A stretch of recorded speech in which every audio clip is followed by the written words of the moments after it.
Smoke circle, assemble. It is time for part 2 of our history on American comics and its reflections on American history. We are speaking with Kevin Garcia, educator, comic book historian. He's worked for Marvel as a researcher for a time, and he is also an author himself, having written comic books and children's books. If you missed part 1, make sure you go back and listen to that because it's been a great conversation so far. But if you need a refresher, in part 1, we discussed the beginning of comics. What did comics look like at the turn of the 20th century? How are they used? How are they a mirror back on American society and its population at the time?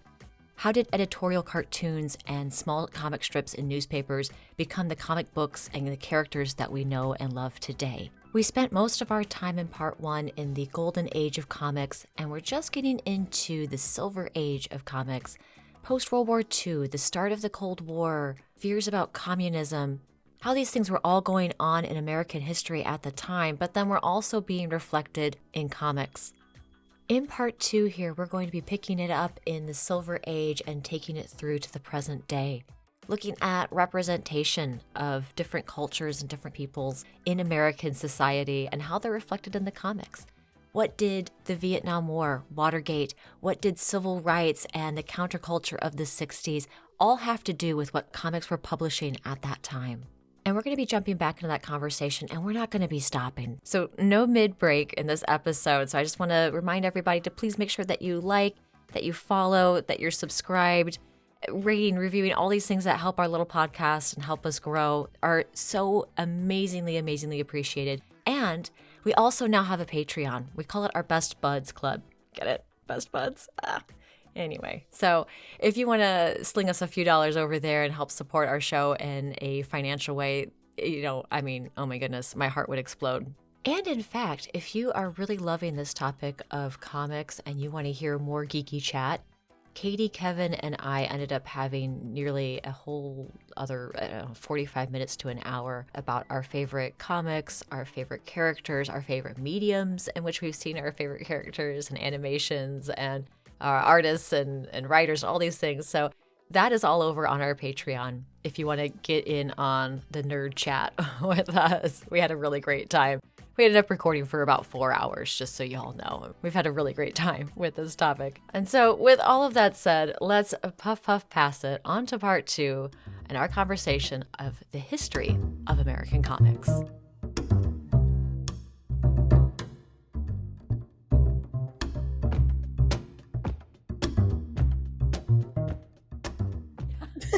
You're now in the Silver Age. But this is the time period where we are now in 60s America. I mean, I think when most people think of back to 1960s America, they're thinking hippies, Woodstock, civil rights, counterculture, psychedelics, Vietnam. Like there's a lot of stuff that is happening and in everything American you just history. mentioned shows up in the comics, although And it sure does. Very different depending on which publisher and which creator.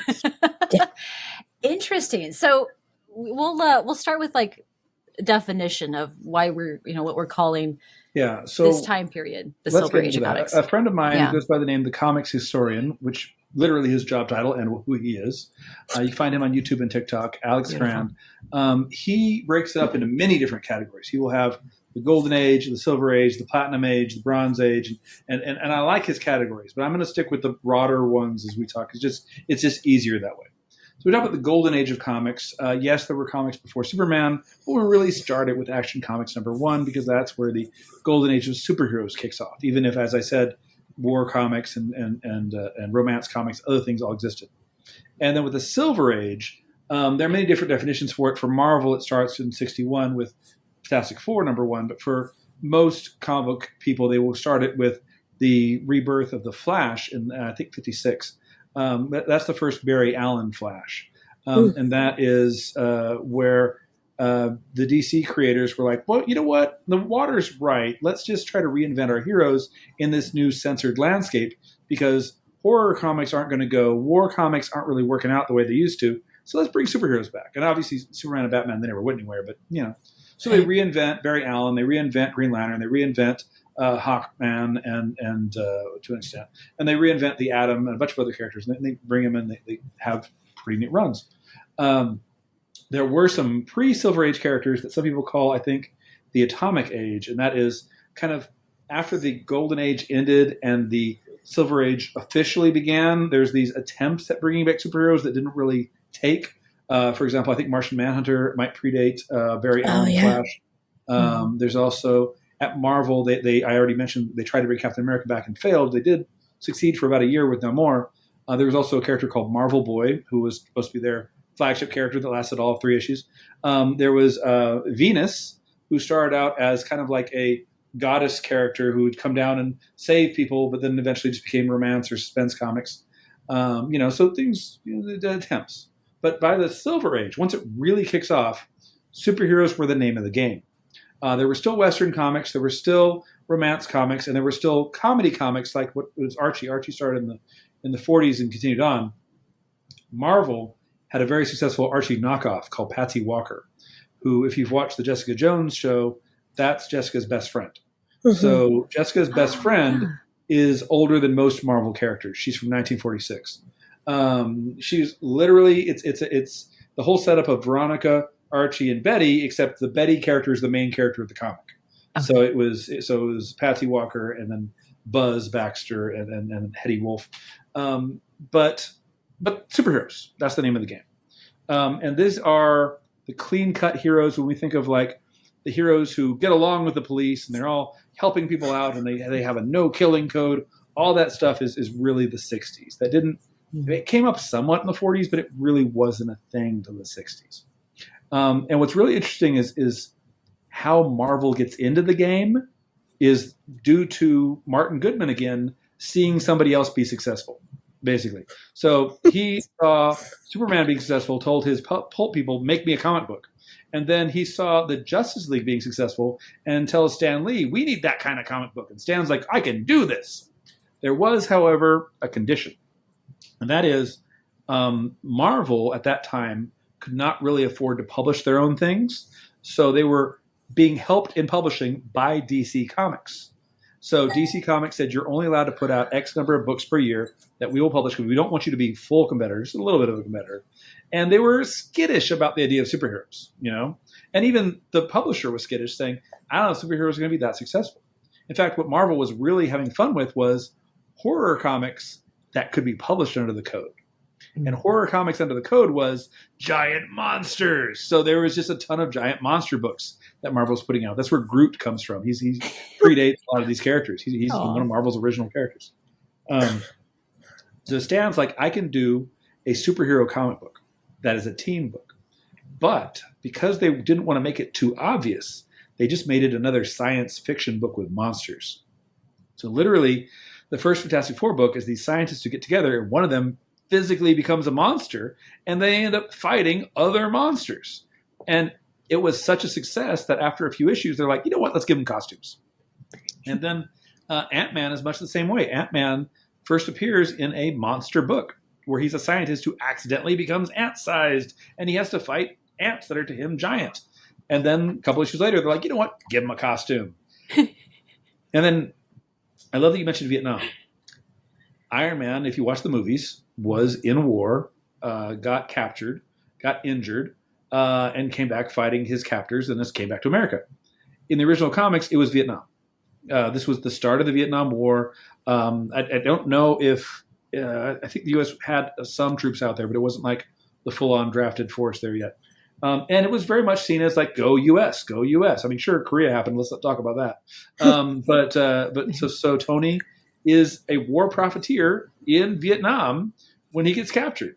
And I will say that while the depictions of Asian people visually improved in Marvel Comics from the 40s, they were still drawn with yellow skin.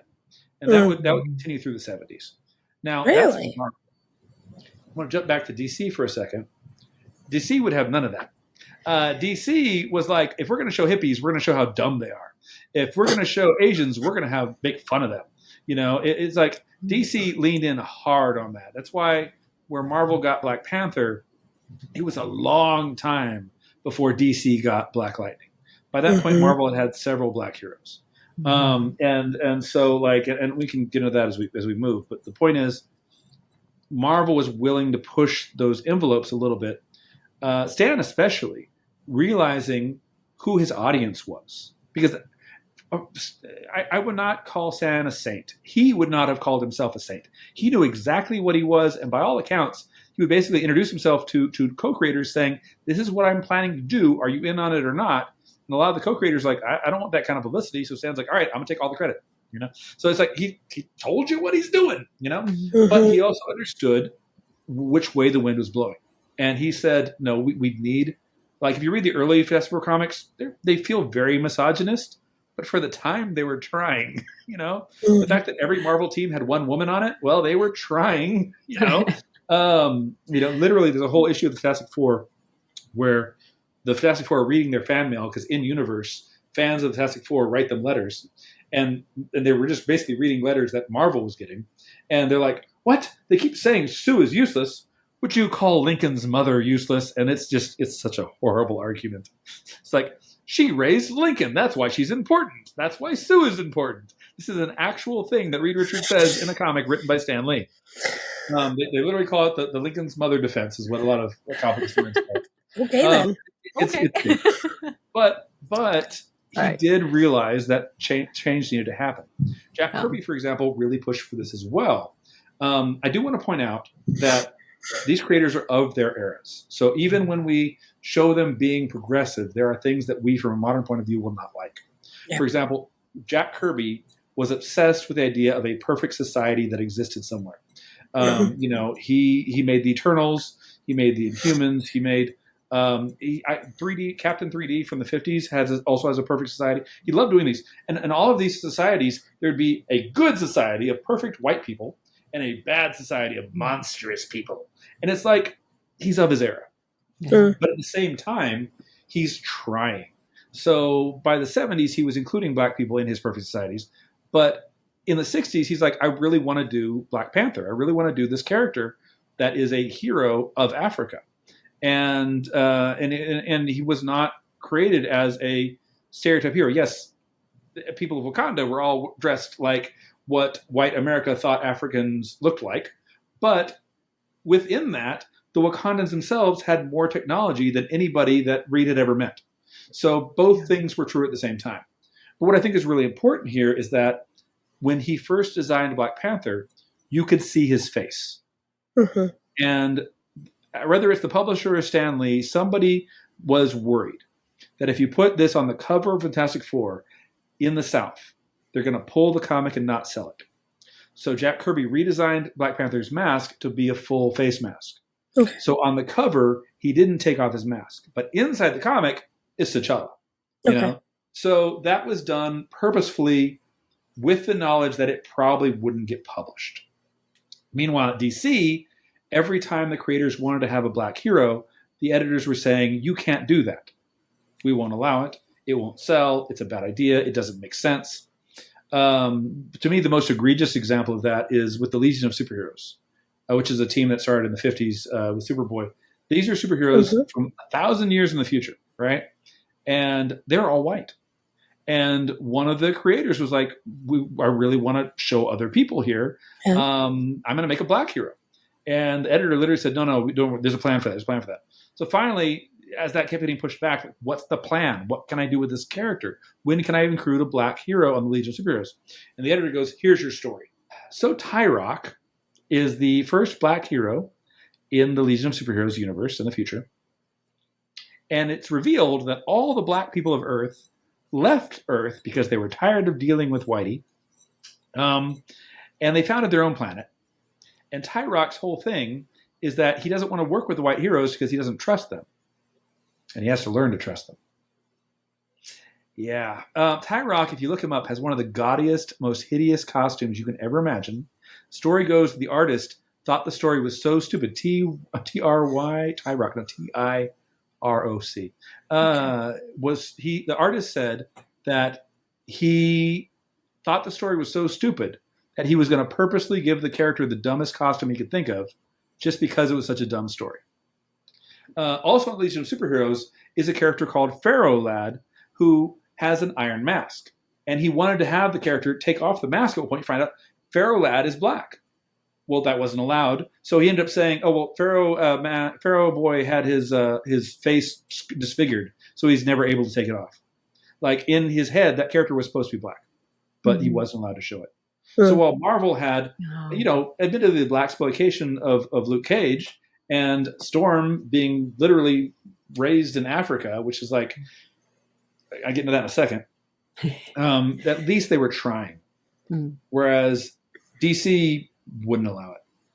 Now, I want to point out, though, it's not to say that everybody at Marvel was progressive. And I'm talking again. You guys interrupt me and let me know. Okay? Go for it.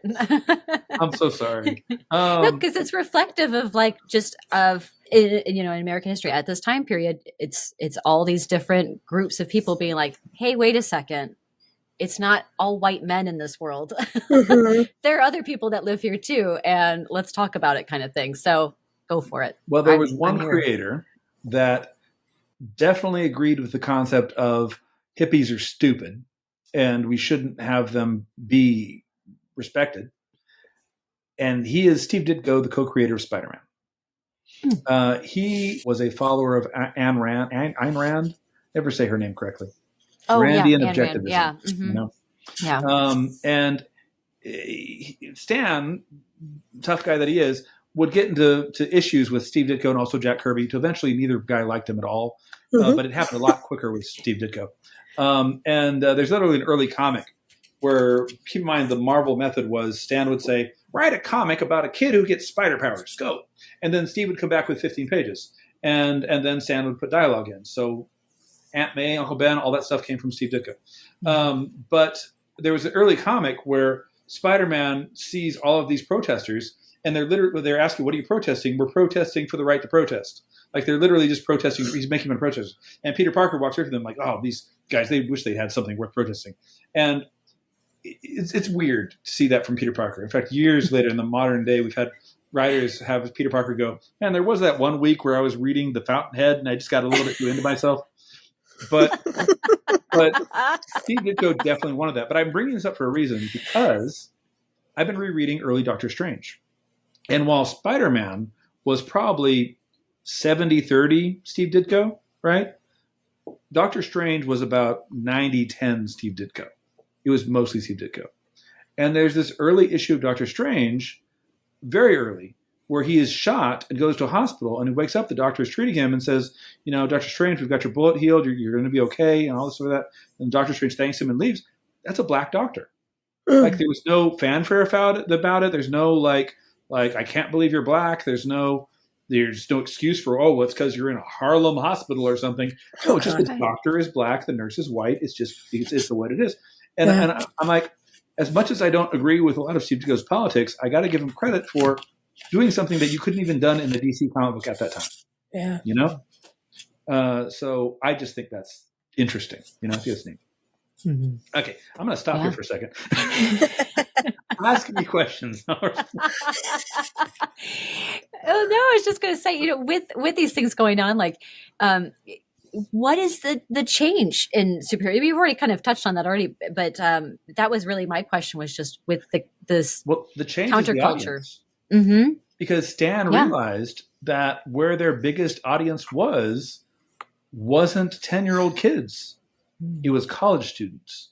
So Stan was aiming it at them. Steve Ditko couldn't stand, hippies doing a bunch of drugs, but they loved Doctor Strange. I love Doctor Strange too. Yeah, me too, dude. I've got some Doctor Strange in the drawer over there. Yeah. So Stan reflected that if that's what the audience wanted, these more politically charged stories, he would push for them. Mm-hmm. Yeah. I feel like comics is a great opportunity for people to divorce themselves from the real world and make a better one. Yeah, and that's the goal there. And I think that's when you get stuff like Iron Man realizing that maybe I shouldn't be selling weapons. Like, wouldn't that be nice if military industrialists could do that, Yeah. Right. Exactly. With that sort of change in the audience, and also in America as well too, like kind of how all this is kind of changing and evolving here. What would you say is, I guess, like the legacy of the Silver Age? What does that set up for future comics? I mean, in a very real sense, that legacy is everything we think of as superheroes today is really founded in that 1960s era. Yes, it started in the 50s with DC, but it really took root when DC started seeing what Marvel was doing with their characters that act like real people, more so than, I mean, maybe not typical compared to today's comics, but for the time. And DC tried to emulate that a bit. And you started getting, the Teen Titans, where they all talk like what adult, white guys think teenagers are talking, like, we're hip, daddy-o, that kind of stuff. But it really is what we think of today. But in another respect, there is something else that defines that era that I think is more DC than Marvel, but definitely defines that era, and that's Adam West. The Adam West Batman was camp for camp's sake, and it came out just after the word camp had just entered the American lexicon, and we were using that word, which started out in gay culture and stuff, and it became a more common word.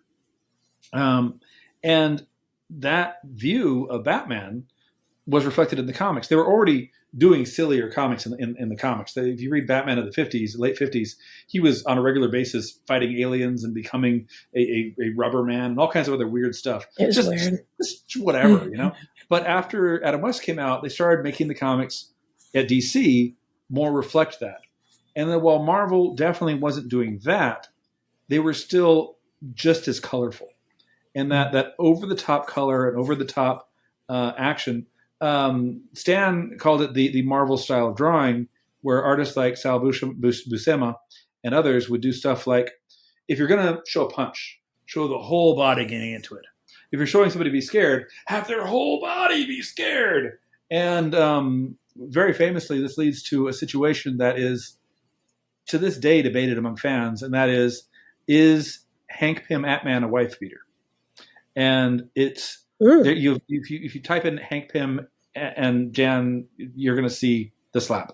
And the thing is, in the drawing, he is full body, moving his body like this, and she is flying across in her nightgown, right? And it led to a whole story where he gets court-martialed and everything else, not just for that, but for other things that he was doing. But in the context of the story, he had gone through a psychotic break and was having a different personality take control. And Jan realized that Hank was never going to marry her, but this alternate personality would marry her. So she went along with it just to get him to marry her. And the whole story is just weird on multiple levels. And the writer swears up and down that when I wrote it, he just brushes her off of him and said, no, leave me alone while I'm doing this. And the artist says, well, to be honest, I did do everything over the top whenever they did it because that's what Stan wanted. So I did, if he's going to push her, he's going to push her all the way. And so then it became a whole story about her having a black eye and everything else, which the writer said, no, that was not my original intention, but it doesn't matter. It's there. What's weird? Dramatic. Say again? It's pretty dramatic. It is very, like you look it up, it is very dramatic. Yes. Yeah. Yeah. And that's the alternate personality. Oh, wow. Is she in a nightgown there? I can't tell. I think so. Yes, yeah. that's the one. Yeah, and that's the yellow jacket persona. Is not Hank Pym. Wow. In fact, when Jan says, "I want you guys to meet my new boyfriend, Yellow Jacket," says, "Yeah, I killed Hank Pym," and everybody's like, "Why is Jan with him?" And Jan, literally, her interior dialogue is just, "I know he'll stay with me this way," and it's like, "What the heck are you writing?" Anyway, but yeah. So what's weird is Reed Richards, Peter Parker. There's a lot of comics where any one of these guys has used their strength against their significant others, throwing them against the room, but it's only Hank Pym is the one that they look at. I'm not trying to be a Hank Pym apologist, but I'm just giving as an example of the writers just giving instructions to the artist doing whatever they want, and the writer now having to adjust the script to match the new art. Right? Mm-hmm. So, for example, Silver Surfer, he only exists because Stan told Jack Kirby, what if we had the Fantastic Four fight a god? And so he does Galactus. And then Stan's like, who's this guy flying around him? And Jack Kirby says, well, if you're a god, you're not going to talk for yourself. You're going to have somebody else talk for you. So Silver Surfer only existed because Jack just said, this is something that needs to exist. And that's the Marvel method, where artists and writers sometimes were not in the same room trying to get a story together, and that would happen. But start making shit up. Exactly. So the legacy of the Silver Age is both the colorful costumes and the misunderstandings. Like, Adam West Batman, people who didn't read comics just felt that's what comics were. So when underground comics started coming out in the 60s, it's still technically the Silver Age as far as the mainstream is concerned, but we got people like R. Crumb and Art Spiegelman and in the 70s making these very adult comics that kind of blew some people away. Like, how can you have that in a book? Because they weren't using the comics code. They weren't caring if it was censored or not. And this came to a head, what's really the end of the Silver Age, with things like the Green Lantern and Green Arrow storyline, where Green Lantern and Green Arrow go on a road trip across America. And this is a really great storyline. It's weird, but to put it lightly, Batman is very conservative. Yeah. And he's not, they don't put him into the political part of that term, but in terms of his actions and stuff, Green Arrow is like, what if you had the most progressive, liberal, possible billionaire? That would be Green Arrow. Yeah. And so Green Arrow is constantly at odds with Batman, but he's also at odds with Green Lantern because Hal Jordan is, to put it lightly, an idiot. And so, like, Hal Jordan, for example, famously sees all of these people throwing rocks at this guy. And he goes to save him. They throw cans at him and all kinds of stuff. They're threatening to kill him. And he goes to protect him. And the guy goes, "Thank you so much, Green Lantern. You saved me from these people. I'm the landlord of this building. I've been trying to make this building, better for them. And they're upset at me. I don't understand why." And he's a slumlord. Like, he was really just gouging everything he could out of these people and not giving them anything. And Green Lantern was like, "Hey, respect him. He owns the house." And Green Arrow is like, "You're an idiot." And there's famously a panel where a black man walks up to these two guys arguing about this and says to Green Lantern, "I heard about you, Green Lantern. I heard you protect the blue people and the orange people and the green people and fish people. And do you ever protect the black people?" And Hal was like, "I don't have an answer for that." So then that became a storyline. So this is kind of like the tail end of the Silver Age, where that whole idealism of like, I'm Tony Stark and I'm in Vietnam is more like, oh crap, I'm Tony Stark and I'm in Vietnam. So it's like, this is where that realization starts happening, where the characters start feeling like they're in a real world. Yeah. And it really kicks off with stuff like Stan Lee is approached by the actual the DOJ saying, "Hey, could you?" I think it was DOJ. It could have been another association, but they approached him saying, "Hey, I want you to do a comic about why drugs are bad." And Stan's like, "This is a good idea." So he's going to do a comic where Peter learns that his roommate Harry Osborn is doing drugs, and it's a very dramatic 2 or 3 issues, very, very, very intense. You see Harry just kind of falling into the addiction and the obsession, having unable to keep track of reality sometimes. He's just really just falling apart. And the Comics Code Authority said, "You can't publish this. You can't publish anything with drugs in it." And Stan's like, "But the whole point of the story is drugs are bad. The government asked me to make this." Right. And they're like, "Hey, the rules are here for a reason." So he published those issues of Spider-Man with no code on it. And he just published them anyway. And they sold just fine. And the code said, crap, we should change. So with them changing, you could now have the story where Green Lantern and Green Arrow come back home to Green Arrow's home and see that the sidekick that he hasn't hung out with in a while is doing drugs and not doing well. And so he couldn't believe it. He threw him out of the house, that he couldn't believe that his sidekick was doing drugs. And that became a whole story for that, of like, well, what do you do when a family member is an addict, Mm-hmm. And then you get stories like, well, Gwen Stacy. Stan had left the book by that point. Stan swore up and down up to the moment of his death that he never approved it. But no, the writers were like, we wouldn't have done anything without his approval. We asked him, can we kill somebody? And they killed Gwen Stacy.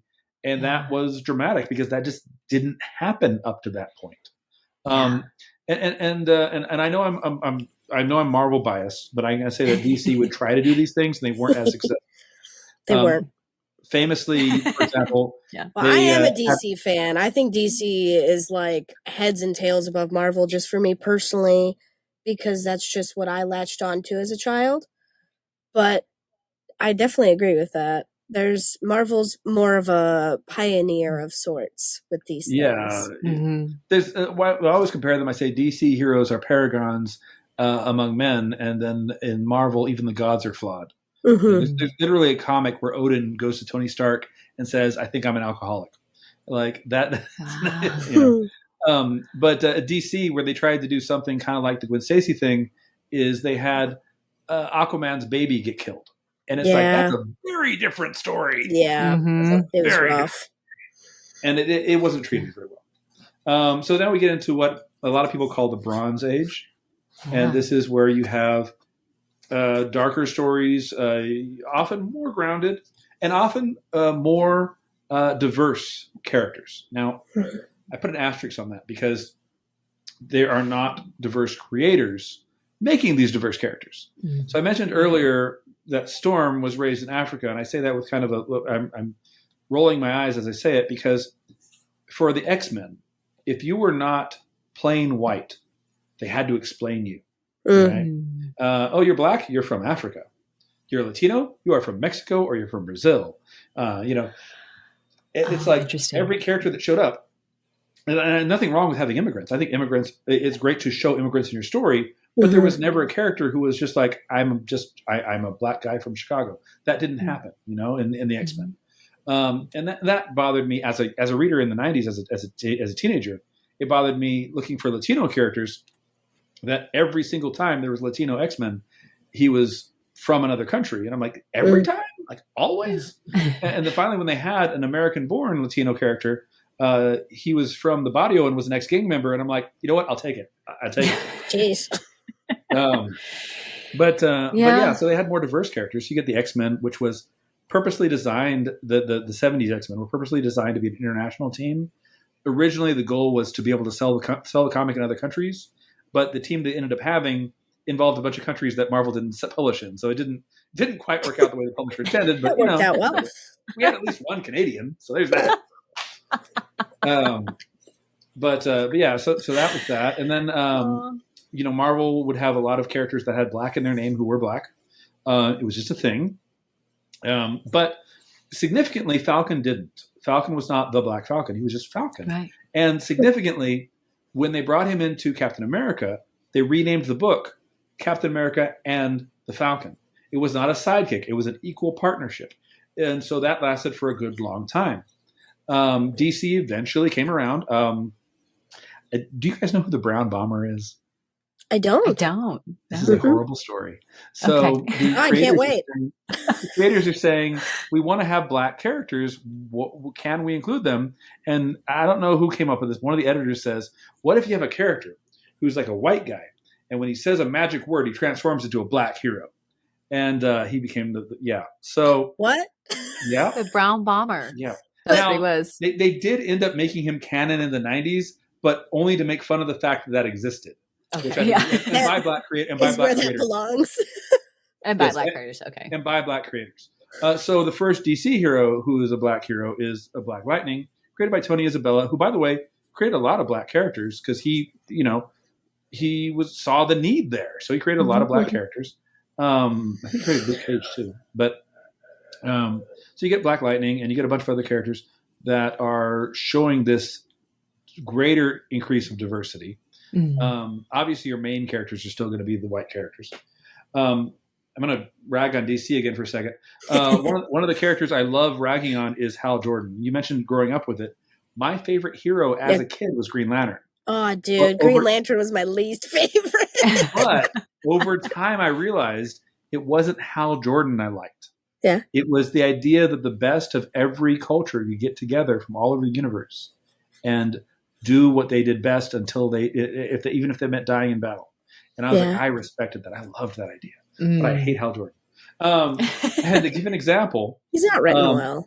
In the 70s, in the 70s, they brought in Jon Stewart, and Hal is talking to one of the blue tiny guardians of the universe that are all knowing and whatever. And the guardian says, this will be the other Green Lantern, the one who will take over for you whenever you're unavailable, that kind of stuff like that. And Hal's like, him? Look at him. He's angry constantly. He's a horrible, it's not a good guy to use. And literally, the Guardian, who I want to remind you is omniscient and psychic and telepathic, what all this stuff, says to him, "Your petty human bigotries aside, he is perfect." Literally, the psychic guy said you're racist. Yeah. And Hal's like, "No, that's not the reason. It's just because I don't think he's right for the role." And so that's in the comic. But anyway, so they brought in John Stewart, and initially John Stewart was the angry black man as a Green Lantern. But over time, he evolved, and he became like the most peaceful Green Lantern over time. Probably, in my view, the best Green Lantern. So there was an evolution of this, and both companies were kind of coming along to it. Now, I mentioned it earlier. I'm getting on a topic again. All right, I'm going to jump eras now. I'm going to go from the Bronze to what's called like the Dark Age. All right. Oh, okay. The Black Cauldron. Wrong universe.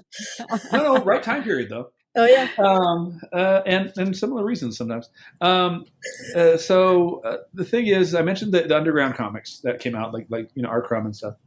Stan, believe it or not, published an underground comic called Comics Book with an X at the end. It only lasted a couple issues under Marvel. He ended up selling it to Kitchen Sink Press, who published the rest of it. The very first appearance of the Mouse story is in that book, published by Marvel, so that's interesting. And so there were attempts to like incorporate this into the comics. Marvel saw what like Warren Publishing and others were doing, and they would make magazines that were black and white. And in the black and white magazines, you could get away with anything because it's not a comic book; it's a magazine. Mm-hmm. So they would have they would announce that we're going to have adult featured comics. So they could be R-rated, but honestly, there were almost never anything R-rated in those comics. Although I will say there is an issue with Howard the Duck where you get to see him and his girlfriend make out. She's naked. So there's that. Oh my. Yes. Howard the Duck. Oh yeah. Howard the Duck and his human girlfriend. So that's a thing. But that was rare. They didn't usually have actual nudity in those black and white comics. But it was an attempt to kind of push the waters a little bit. And as that's happening, you have new creators coming on that grew up with the 60s comics. So like Stan and Jack and those guys, they created stuff in the 40s and 50s and were continuing. In the 60s, you have people like Roy Thomas and Jim Shooter and others who come in as fans who grew up with those things, right? Right. So they made Silver Age comics based on what they grew up with and how they wanted more realistic stuff. You get to the stuff in the 70s where you have that Bronze Age stuff. Well, by the 80s, you have people who grew up with that Bronze Age stuff and said, "Nah, that's not real. We need real." That's where you get people like Alan Moore. So Alan Moore was doing some British comics. He actually did some Marvel and DC in Britain. He did like a prose story for Superman, for example, one of his first works. And he puts out in this anthology book called Warrior. He did two of the stories in there, and I have Warrior #1 somewhere here. She bought it at the flea market in Texas, believe it or not. That's so cool. I asked the lady, like, "Why do you have this magazine?" And she told me, my boss was throwing everything out. He said I could take whatever I wanted. I was like, "I choose to believe you." So I bought the first appearance of V for Vendetta and Marvel Man, who became Miracle Man, for $2. Anyway, right on. So he said, "I'm going to do a superhero story, but I'm going to do it different." So we get Marvel Man. Just refer to him as Miracle Man because that's what he's most known for reasons. And he says, what if the superhero was in the real world? What would that mean? And it wasn't just like, what if Batman was real? But it's more like, what if superpowers were real? So you have somebody remembering that he used to be a Shazam type hero back in the day as a kid, and he'd forgotten about it. And now that he's got those powers again, what does that mean? Like he could literally lift a mountain. And there's a point, there's one issue where he's like doing this, lifting a giant boulder, and his girlfriend's like, "Okay, this is cool, but that's not physically possible because you're holding up all of the weight by one point. Everything should break around it. It's almost like physics bends for you." And he says, "I know, isn't it great?" And it's like he's addressing these things, and it is honestly a beautiful comic. I will say there's some things that are definitely of its era that don't age as well, but it's overall an amazing comic. It features a birth fully on panel. So there's that. But it's I like the demonstration of this. Yeah. fully on panel. Man's On really open. panel. It's like all there. There it is. Everything's there. Wow. And it's a really good book. And so the other companies start noticing him and they say, hey, why don't you do more stuff for us? And he writes Captain Britain for Marvel and Swamp Thing for DC. Nice. And those are two of the most critically acclaimed books. Sadly, the Captain Britain books didn't really get a lot of international publishing. They only were primarily published in the UK and eventually got reprinted in the US, but never to any kind of fanfare. So they didn't really. The Captain Britain books are, in my view, some of the best comics that Marvel's ever published, and it's just they're not well read, But that's where we get the term Earth 616 from. Is from those books. Okay. So if you ever hear geeks saying that, that's where that comes from.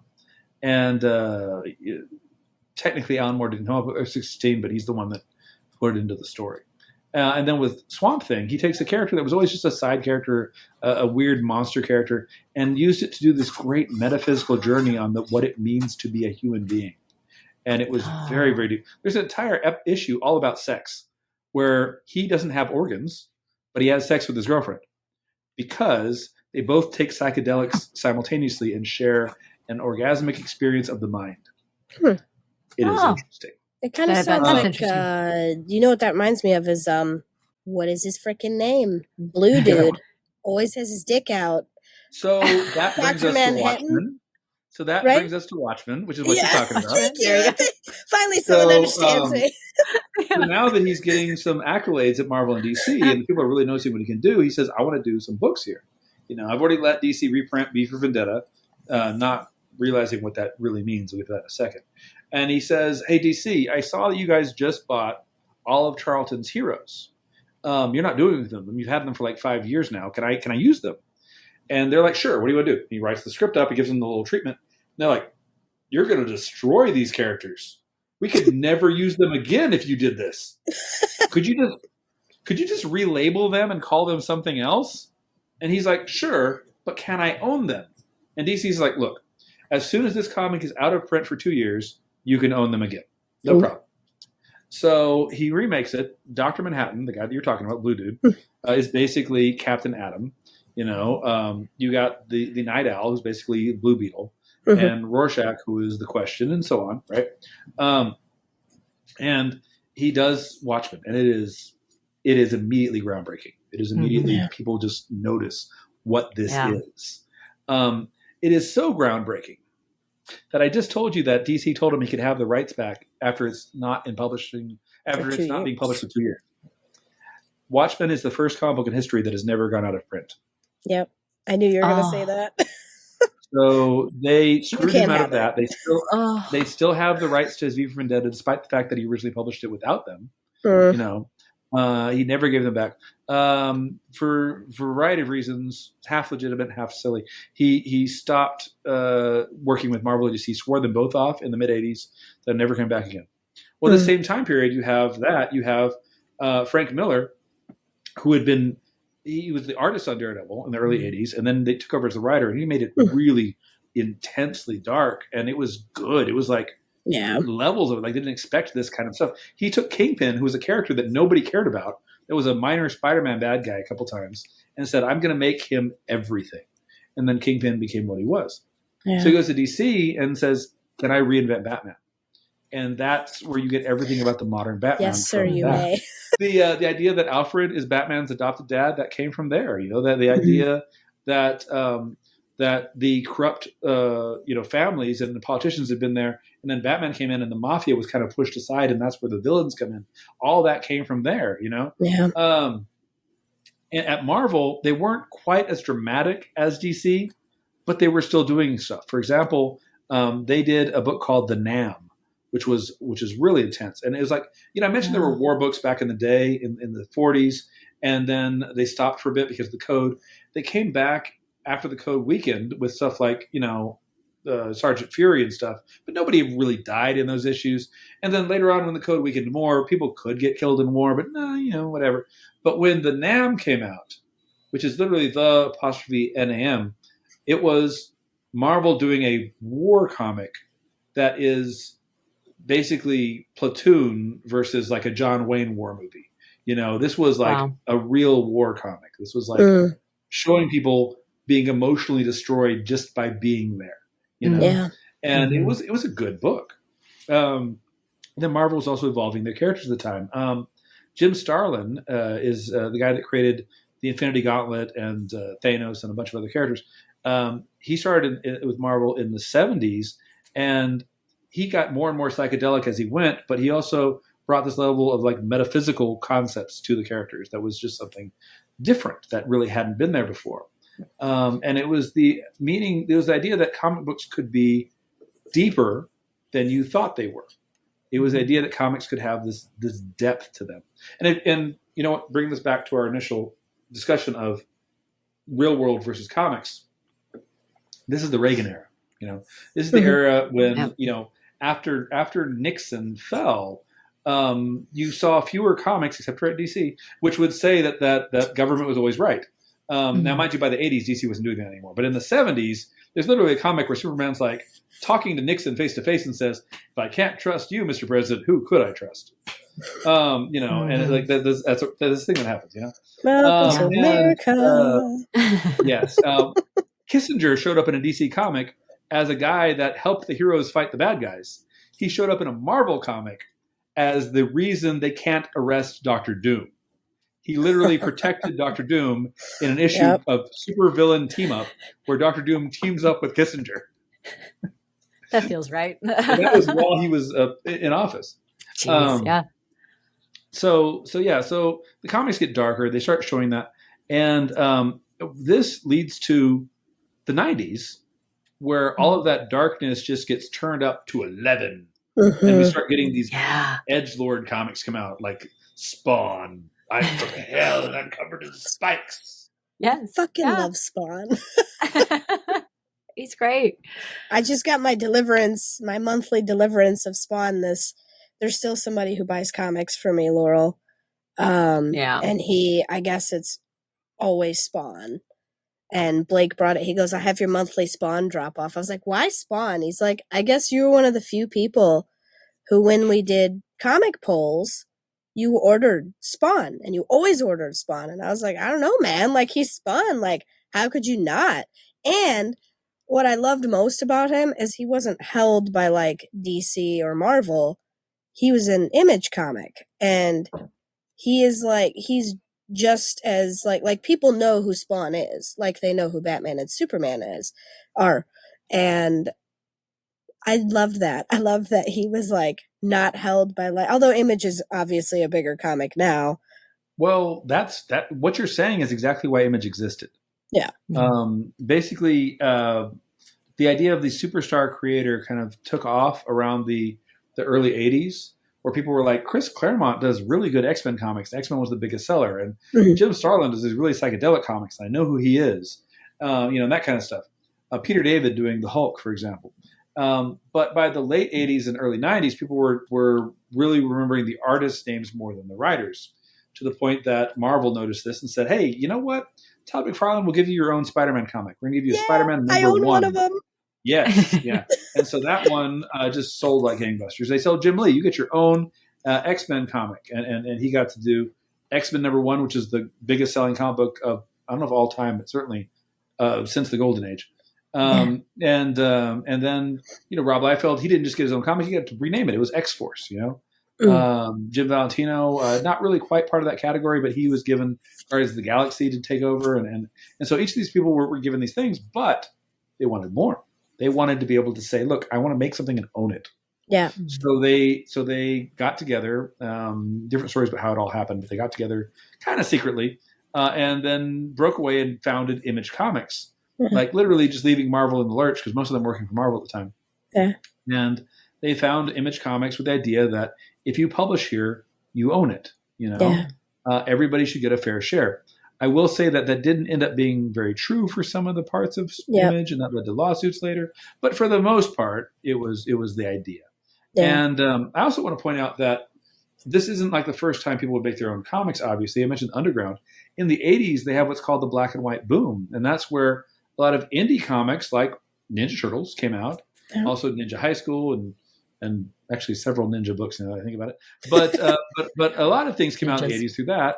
Some of them stuck around. The Tick is from that era, and a lot of these things, continued. And then Image kind of legitimized that, saying, there may not be as many as there were in the 80s in terms of black and white publishers, but indie books can be real. And Image very quickly, in a couple months, went from being indie to being number 4 after Dark Horse, then number 3 before Dark Horse, and just kind of stayed there forever.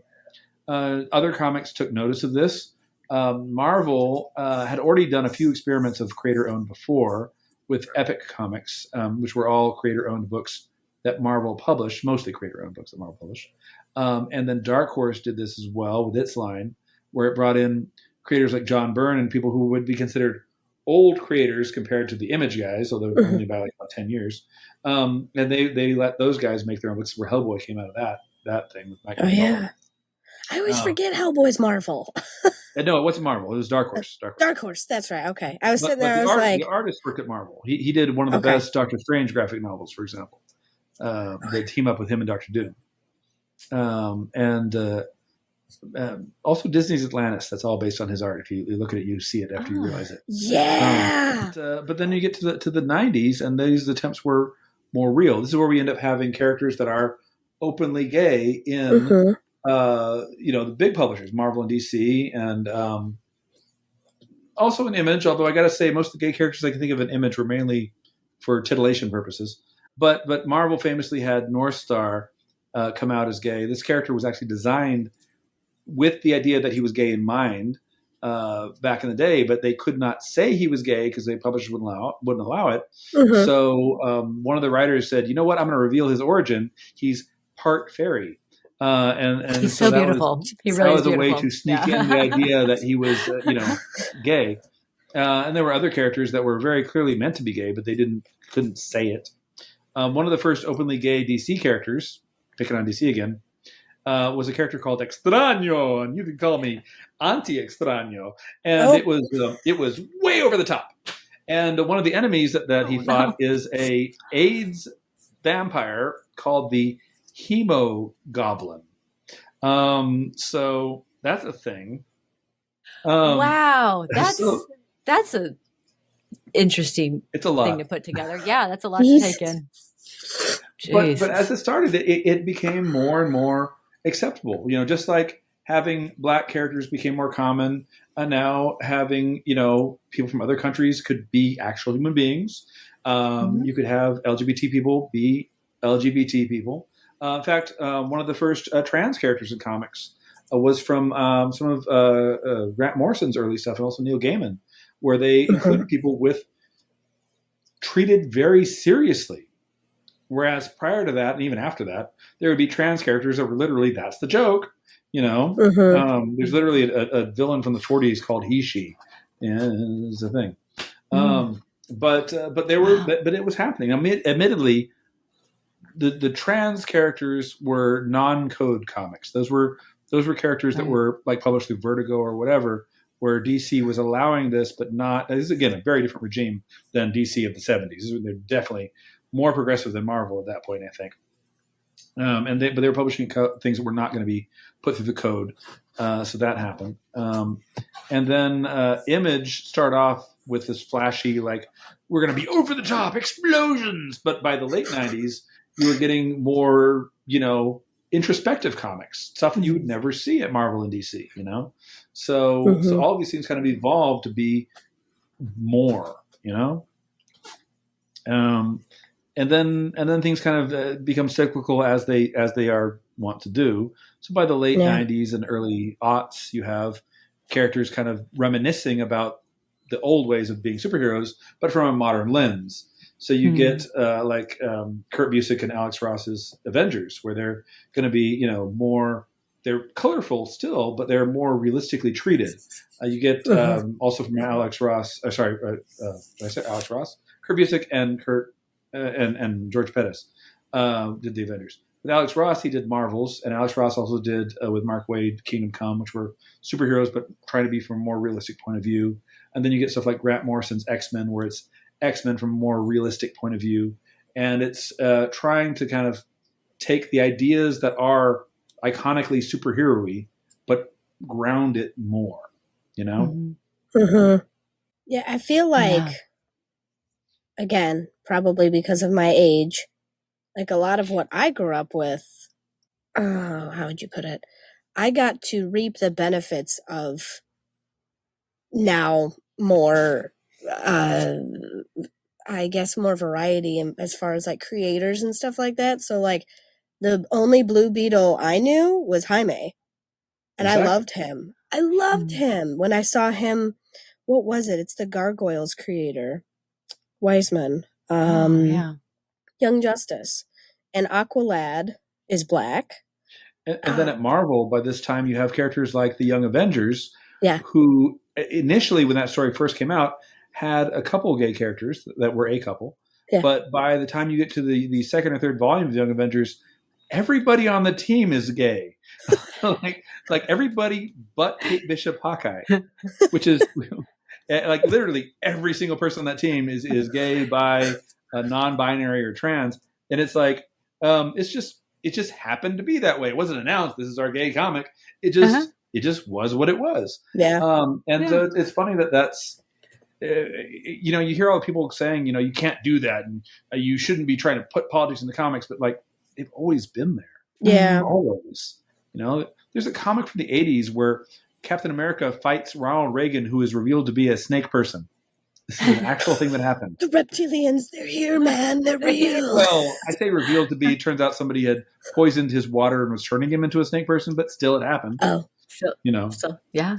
You know, but my point is they've always been political. And this isn't even political. This is just reflecting humanity as it exists. Right. You know, people have told me, you know, two things I've heard. One is you don't need to change characters' race when you're making the movie or whatever. And I've heard this. I know black people have said they don't want that to happen. They would rather just make new characters. But other people told me no, but they want it to happen.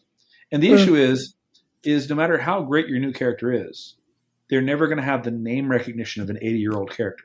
Yeah. You know, you say everybody knows Spawn. Yeah, if you know people who read comics, they know who Spawn is, even if they never read Spawn. Right. But if you know people who watch movies, they don't know who Spawn is. No. You know, and so that part makes sense. And the other part of it is, well, it's important to have people who are of a community writing characters from that community. And I've heard people tell me, well, no, I mean, anybody could write a blah, blah, blah. It's like, yeah, but look at the ones that were made when they didn't. Yeah. It's hard to talk about something that you don't know about. Like, point blank, it just comes down to that. Like, that's not for me to speak on because I've not lived it. Can I tell you something horrible about Miles Morales? Are you going to, like, hurt me? I love Miles Morales, yeah. Yeah, I feel like you're going to really... You know what Miles' dad's name is? Oh, I used to. Man, it's been a while because I haven't had access to comics for a while. So Miles, his mom is named Morales, and his dad's name is Davis. The joke being he could have been Miles Davis, but he used his mom's name. His dad's first name is Jefferson. Jefferson Davis was the president of the Confederacy. Oh, sweet Jesus. Are we serious right now? I believe it was meant to be kind of like a little joke that you know, whatever, but it is just kind of doesn't maybe land great, doesn't age well. It didn't age well from day one. So now in the comics, the official canon is that his dad took his mom's last name. So he's Jefferson Morales.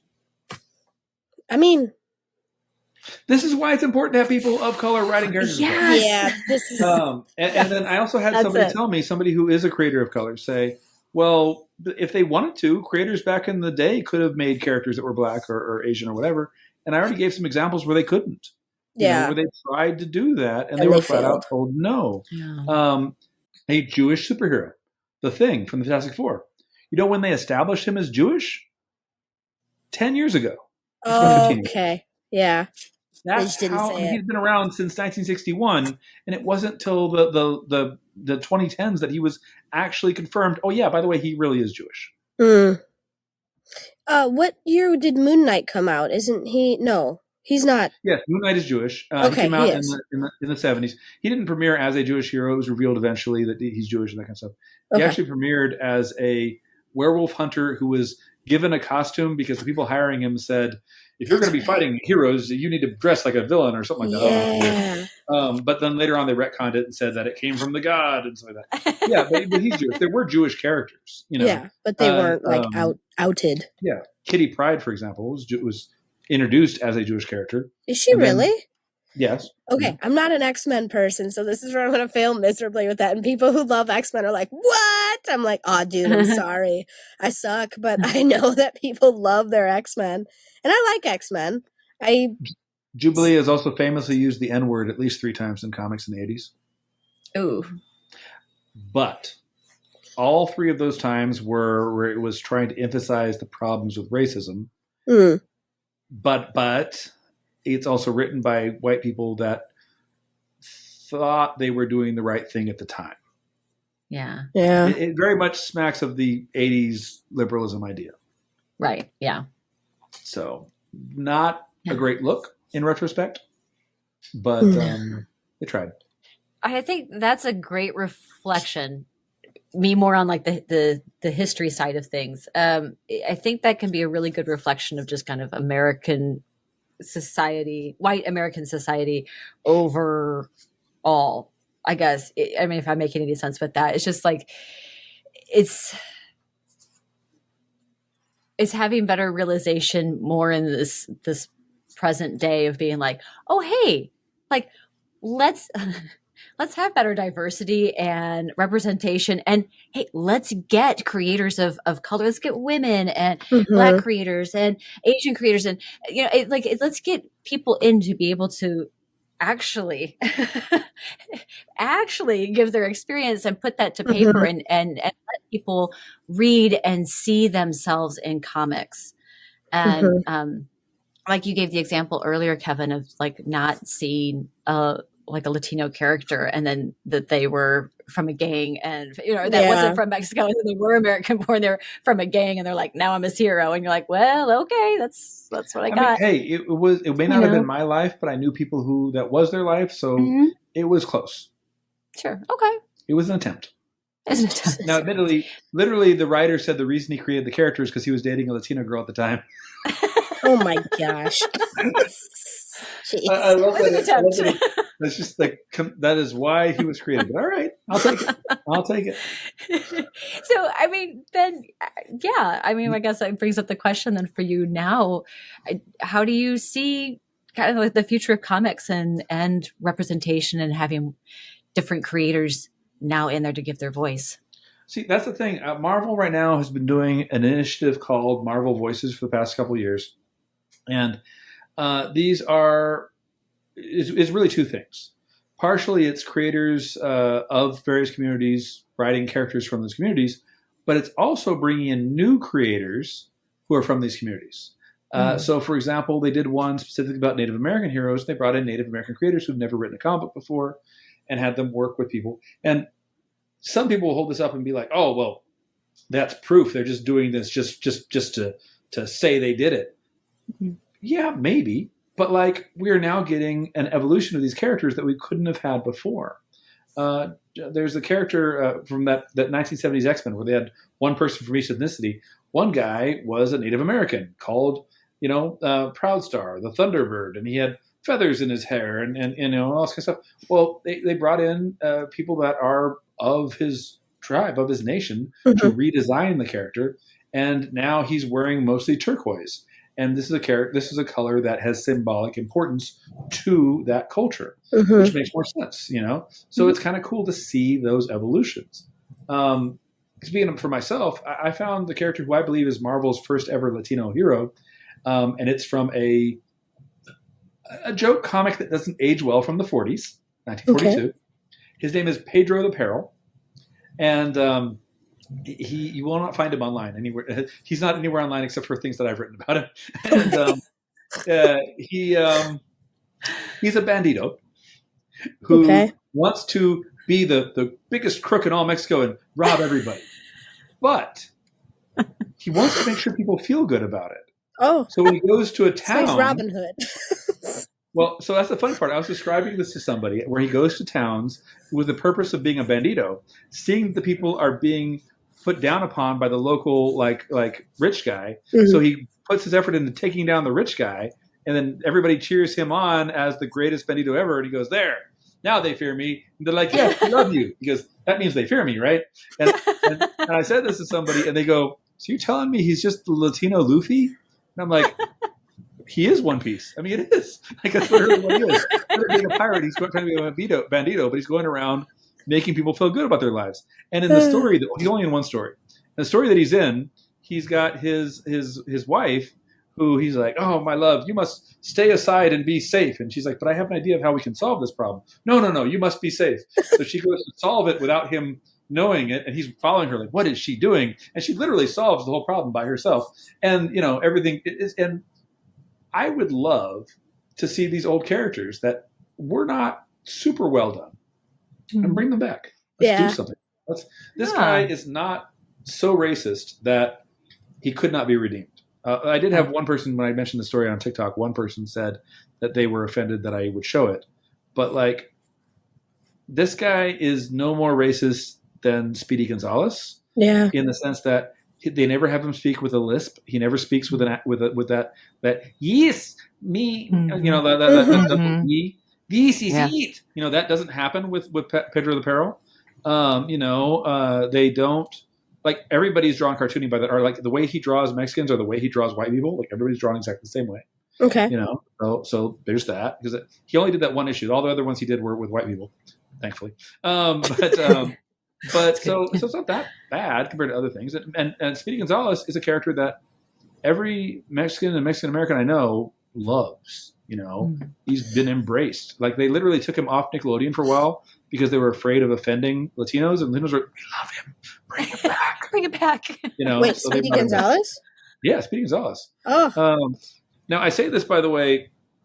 I taught at a high school for years that had gone to the state championship. And they were playing against a mostly white school that had actually coincidentally the same name of the school as ours. And they would actually hold up signs showing a Texas boot crushing Speedy Gonzalez. And they were like using it to become a racist, call. And these characters can be misused, but we want them for ourselves. Yeah. We want them for things that we can be proud of,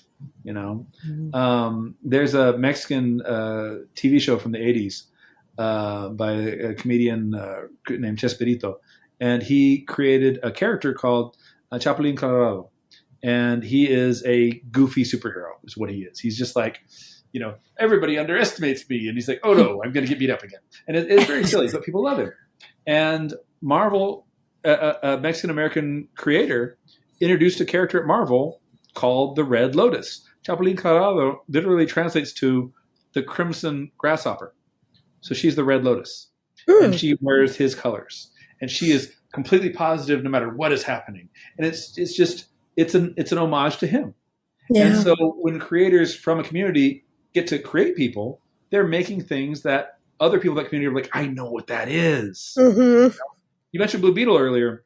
Mm-hmm. I'm a Marvel guy, but like, I love the Blue Beetle movie, not for the superhero stuff. The superhero stuff was very average. It was very average. Okay. But the family stuff was great. Was it? Is it Jaime is the Blue Beetle in this movie?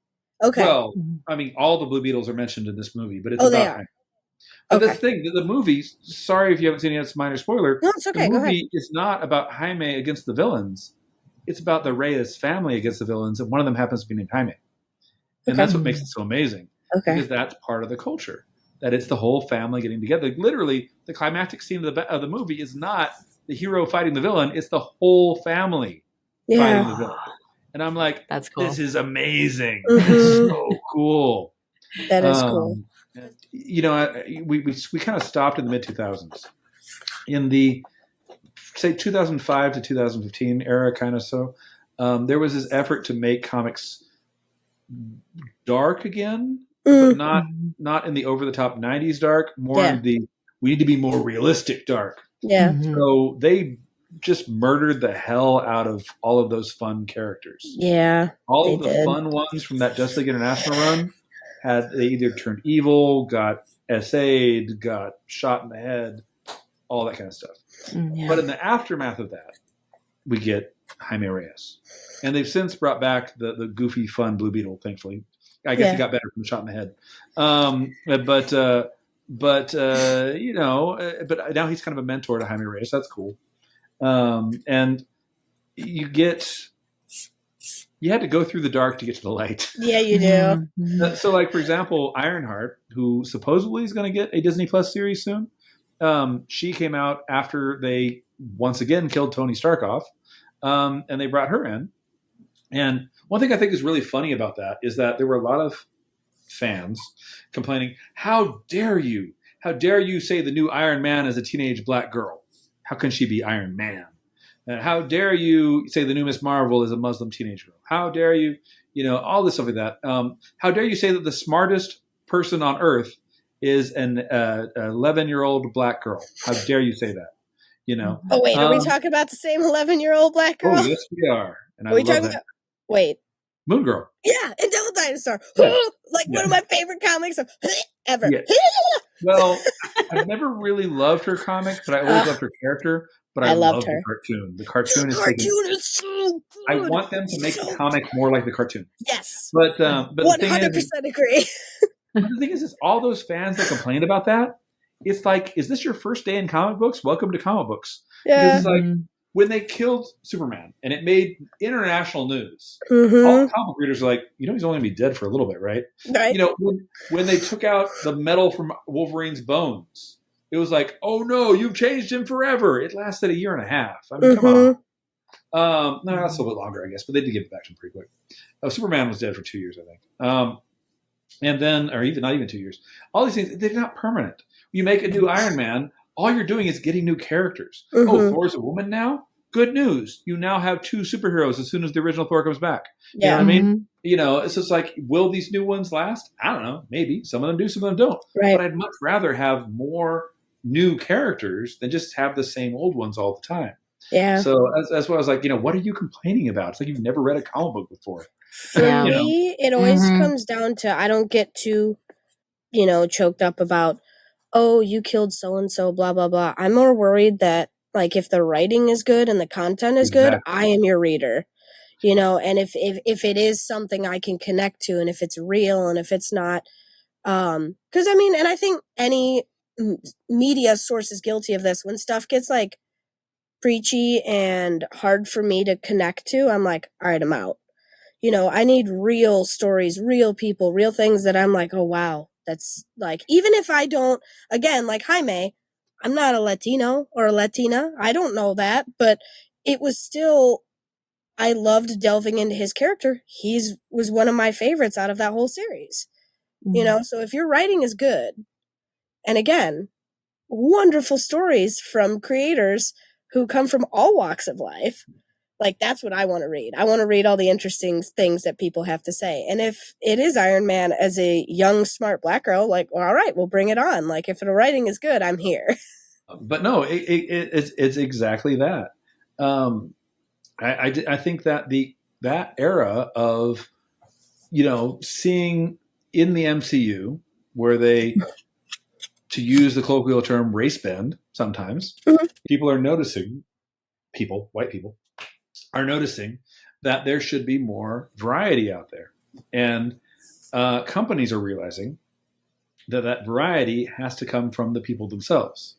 That's something that I think when they tried that in 1976 with the X-Men wasn't that successful because they could not visualize that anybody in Africa was not a tribesperson living in the savannah. They could not visualize that a Native American would do anything other. Literally, his first appearance is him chasing down a buffalo and tackling it, because that's what a Native American would do if he had superpowers, I guess. The big example, I was just talking to somebody about this the other day, is the Romani people. Famously, Scarlet Witch and Doctor Doom are both Romani. Nobody ever talks about Quicksilver, but he is too. But every time they would show the Romani people from anything prior to, let's say, 1998, they were drawn like caricatures of what you think the Romani people would look like in the year 1870. down to having wooden carts being pulled by horses, and the outfits of Eastern Europe. Like literally no one at Marvel seemed to think that what a modern Romani person might look like. I don't know if they've ever addressed that with Scarlet Witch. I don't know if they've ever gone back and shown, like, here's what her family looks like today, and not just, they're not using wooden carts. I feel like there's an excuse for Dr. Doom, because I feel like with him, he can just say, it looks like a wooden cart, but once I push this button, it becomes a hover thing. I was like, go with it. But my point is, it's like there's a bigger effort now to show that representation and reflect that history and reflect America. Yep. Definitely. Because it's more than just one color, one shade, one backstory, for sure. Like, by a lot. I know I was going to say a minute ago, you mentioned how you don't really, it's not about, oh my God, the character died. You want to know if the story's good. I think most comic readers, if you've been reading for more than a year, you know that death is not permanent. Yeah. It used to be the joke was one of the only characters you'll never bring back is the two characters you'll never bring back is Gwen Stacy and Bucky and maybe Norman Osborn. All of them have come back. Gwen Stacy, admittedly, through alternate reality, but like for the longest time, those were like them. Those are the ones that will never come back, and they did. But one of the best death comics I've read was the death of Johnny Storm of the Fantastic Four. And everybody knew it's not going to be forever. Like he stayed dead for a good 3-4 years. I think, I don't know, it was a while, 2 years, maybe, I don't know. But the death was so well written, so dramatic that it's like it's a comic that can bring tears to your eyes. It was so well done. Oh, wow. You guys, this has been such an amazing chat. And just like through the history of something that obviously we love, and you guys sitting with you two so knowledgeable. Like I'm coming in as like a low level fan, but I don't know if I count as knowledgeable, but yeah, I get excited about it. Well, obviously, and it's something that so many people do get so excited about and are passionate about, and there's so much nostalgia there, but there's obviously so much, as we've been able to do tonight, to be able to talk about how comics that people might have maybe, years ago brushed off as like, a silly medium or just like a thing for kids or whatever, or for nerds, for geeks, cartoons, but really, is such a great, it's been such a great reflector of American society and the history of, the country in which we live. And I've just had such a great time. So thank you so much, Kevin, for coming on and giving us your time. Oh my gosh. Thank you. Well, and thank you for bringing like the comic history that I've never heard. That I meant to say this like an hour ago, but I'm going to say it now because I'm a glass of wine deep and I have ADHD to the extreme. So I'm going to talk about something from like 2 hours ago. But like when you were talking about all these attempts at bringing, like you said, like Black characters to the forefront or gay characters or other people of representation. I didn't know all of that. I didn't know that this was attempted time and again and then stopped and all of that. Like I had never heard any of that. So it was really cool to hear a totally new side of comic history for me anyway. Maybe other people are more well-versed than I am, but I did not know that. Well, you know what? I love the concept of the way you guys were approaching it when you asked me about it, because I often joke that like the thing I know most about is useless information, but by viewing it as a mirror on society that created it and is reflected by it, that's actually is a useful way of looking at it and seeing, it's easy, like you said, to look at the 1950s and say, oh, well, it's this perfect American society until you actually peel away those layers. Right. And one of the ways to do that is by looking at the fiction that it created. And that's where comic books come in. So it works out really well. Mm-hmm. Yeah. Thank you. And I know that you've got some fantastic projects on the horizon and, things that you're working on. We're really excited about it, as you can see. We're like, yeah. So do you know roughly when those are coming out, like when those will be available to the public? Well, the wrestling book from the wrestling kids novel from the Master Public. It's going to be published by a company called Future House, and it's going to be starring, as we said, Dragon Lee and his family. Katie's excited about that. So excited. It's been written for over a year, but it's in the process. It's going to be published simultaneously in English and in Spanish. It's going to have art with it, and it should come out this spring. I think it will definitely be out by the summer, but it's supposed to come out mid-spring. So I'm quite looking forward to that myself. As far as the Latina superhero I told you about, that's through Chispa Comics, part of Scout Comics. Chispa is currently putting out a series of one-shots called The 13 Origins. Already right now you can go to, hopefully, a discerning comic book store and find the first one, which is The 13 Origins Sopilote, which came out in October. It's basically kind of like a Latino Batman if he actually had a heart. I'm not trying to put down Batman. Batman is a good character. Don't get me wrong. Batman is a good character. Yeah. But this is basically like Batman, but instead of just teaming up with the police, he goes to the homeless person with mental issues and says, "How can I help you?" Yeah. Which is different from, say, punching the person with mental issues. Right. So there's that. And then the second one shot is called, The 13 Origins Pyroclast. And it's about a young man who's just walled himself off from the world sometimes. And his power functions as a literal wall of burning stones over his body. So that's pretty cool. That one came out. It was supposed to come out in November. It came out in early December. The third one is called 13 Origins The Wake. And it's basically a take on a young lady who just can't stop running. You know what I mean? So they're all just kind of taking characters. Every one of these characters is 18 years old when they've got their powers, and the comics are meant to be kind of in real time. So this is all happening kind of as they're developing their powers. And each of them is inspired by their Mesoamerican day sign, because Aztec Maya mythology has a calendar system, which is 13 numbers and 20 nouns, and they go together to make your day sign. So, for example, the day I was born was 6 Jaguar, So each of them have that. And if you want to look that up, azteccalendar.net, it's a website. You can look it up yourself. My book for that is the 13th of the 13 day signs. So mine comes out next October, and best month of the whole year. Yes, I know. It is, I agree. My favorite holiday is Halloween, followed closely by Thanksgiving because I love the food. Not for any other reason for Thanksgiving, but the food's good. The food is very good. I agree with you there. So that's going to come at the end of the year. In the meantime, though, I am planning to announce a self-published comic soon. And I am working with some artists. It's something that I've actually been wanting to do for a while. And it actually ties to exactly what we've been talking about, because it is about comic book history.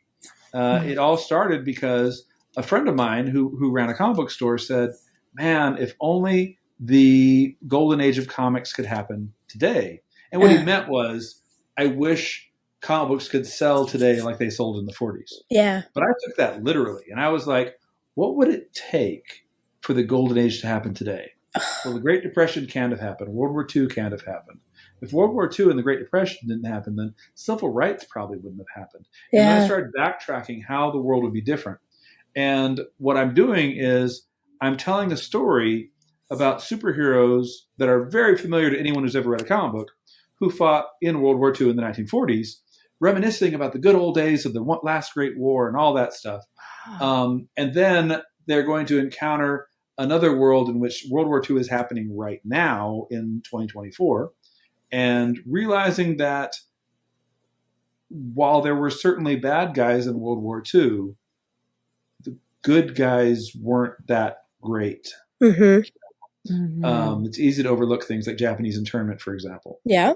It's easy to overlook the segregated units and all those things. Mm-hmm. So that's my goal. And the first issue of that is going to be kind of heroes looking back on the war. And to make it easier for readers, these are all heroes that existed in the 1940s. These are all public domain superheroes that I've kind of redesigned to look even more like the characters that they were ripped off of to begin with. Mm-hmm. So you can see a character like, I know who that character is supposed to be, and I know who that character is supposed to be. Mm-hmm. It's pretty quick and easy to see. So I'll be announcing that very soon. I'm working with the interior artist, Ronaldo Garza. He just did an amazing comic called Tank McGregor, which just the name alone is just great. I love that. Yeah. It's like, he calls it like a 1980s sci-fi romp, and that's exactly what it is. And then I have an artist who's working with me for the cover, Freddie Lopez Jr., who just beautiful, beautiful painted work. Like he can take like Transformers or Guardians of the Galaxies and make them look like they're just fine art pieces. So he when I told him about this, he said he was super excited to do the cover. So it's going to be fun. So some point this month, I hope by the end of January, if not earlier, I want to announce officially a crowdfunding campaign so I can publish this.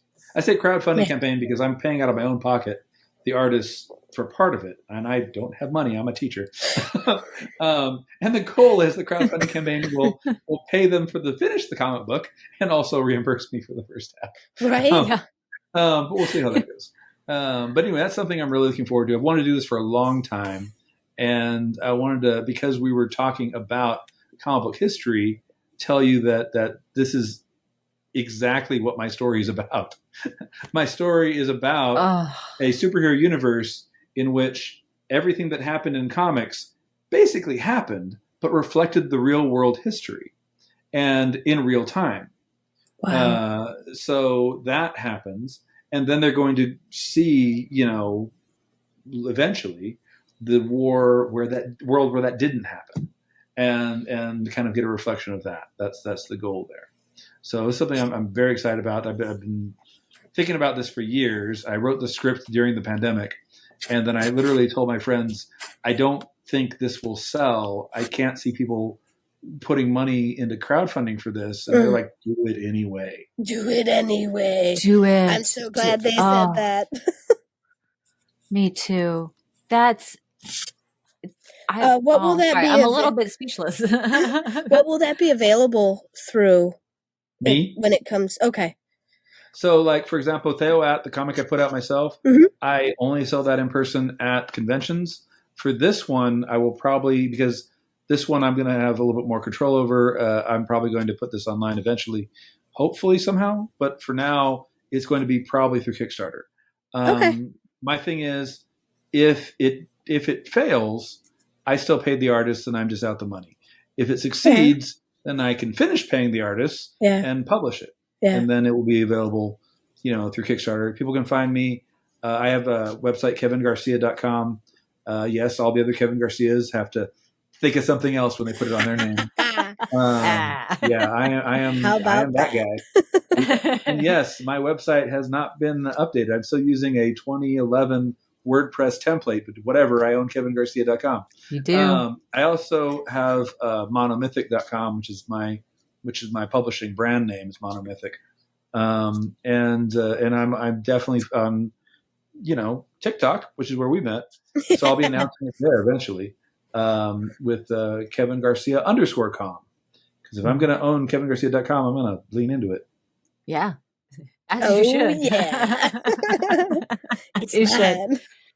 That's perfect. We'll have all of your information linked in our show notes as well, too, in the show description, so people can find you that way as well. But please give them a follow. And I am so excited. I'm excited about all these upcoming projects that you have. I think they all sound amazing, and I've got a few other projects that I can't talk about yet. Oh, okay. Well, one day. But I've been invited to join a few other projects. Ooh, okay. Well, good. Yeah, we would love to know about those. And yes, we would. I think it's so serendipitous. I think it's wonderful that you have this upcoming project with the history of comic books, and I think it sounds fascinating, and I'm so excited for you, and I think this is going to be great. Yeah, it sounds cool. I think it's one of those things, like, once people would know what it was about and, like, got into it, they'd be like, oh, really cool. But I see what you mean. Like, the whole thing is getting people to pick it up. Well, it's like this. When I did Theoat, I knew it was going to at least get funded. Because you're talking about Latino creators making their own comic for the first time. You're talking about Mexican history. You're talking about like there's this cultural, push to get that done. I knew people would want to back it, and people liked it. I think, right? And at least they told me that. Maybe they lied to me. I don't know. But then at the same time, I did that, and I asked for I think 6,000, and I got 8,000 or 7,000. I don't remember what I got out of it, but it was successful. At the same time I did that, another guy did a Kickstarter, and he asked for the same amount I did, and he ended up making $42,000 because of very two special assets on the front of his hero. He knows his audience. Okay, sure. Are we talking about titties right now? Yes, we are. Okay. I was like, I don't mean to be blunt, but I just need to make sure I'm not confused. But hey, he knows his audience, so power to him. And the thing is, I'm talking about more straightforward superheroes. Yeah. And I'm like, it's a little bit harder, I think. I'll see how that goes. I will say there is an audience for people who like the idea of taking public domain heroes and reinventing them, which is what I'm doing here. There is an audience for people who like Golden Age, which is what I'm doing here. And there's an audience for people who like heroes with a deeper meaning to the story, which is also what I'm hoping to do. Yeah. So we'll see if those audiences can converge and help me make this happen. Unite. Yeah. Avengers assemble. I felt that coming. Thank you again so much. And we'll be doing this again in a couple of weeks. We'll see you again in the Smoke Circle. In the meantime, get money, get high, give love, and hey, Katie, give us an Excelsior. An Excelsior? Oh man, where's my cat? Excelsior! I know you said Katie, but I heard Kitty. Hey, Kitty too. Also the correct answer. Also right. It's amazing. Bye, folks. Bye. Later.